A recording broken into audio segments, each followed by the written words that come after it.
Alors, on continue sur la création des queues, mais ce coup-ci, on va utiliser des appareils motorisés. Donc, nous allons prendre les lyres ce coup-ci. Alors, les lyres, il y a un petit changement. Donc, les lyres, il y a beaucoup plus de panneaux. Donc, on va faire, comme avant, créa de séquence.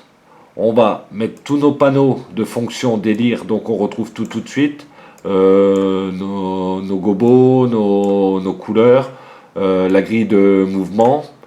Donc je vais juste allumer mes lyres. Hop, je remets un peu de dimmer, j'ouvre le shutter. Donc le premier pas, admettons, je veux un gobo quelconque, sur une couleur quelconque, voilà. Donc là, j'enregistre mon premier pas en faisant plus pour en créer un deuxième. Le deuxième pas, je veux changer juste le gobo, paf, je mets un autre gobo. Troisième pas, je veux changer que la couleur. On peut très bien faire plusieurs opérations aussi. Je sélectionne dans le même pas, donc je fais plus. Dans le même pas, je peux changer le gobo, la couleur, lui mettre un mouvement. Donc là, je vais rajouter un cinquième pas pour le mouvement. Donc mes lyres sont là, par exemple, et je veux les envoyer là.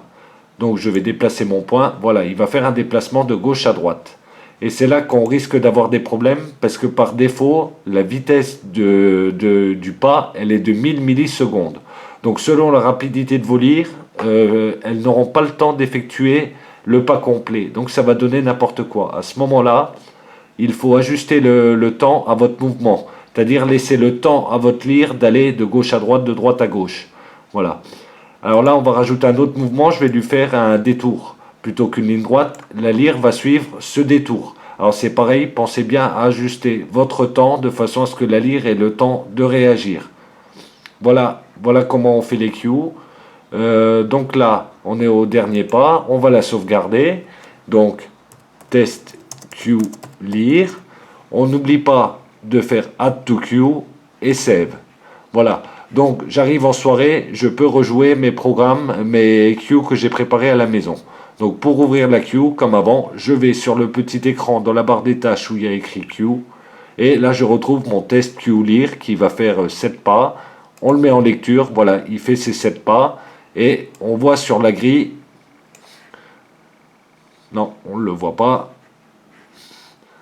Donc là, il joue le mouvement. Après, c'est à vous d'ajuster bien en fonction de vos appareils motorisés, si ils arrivent à suivre ou pas.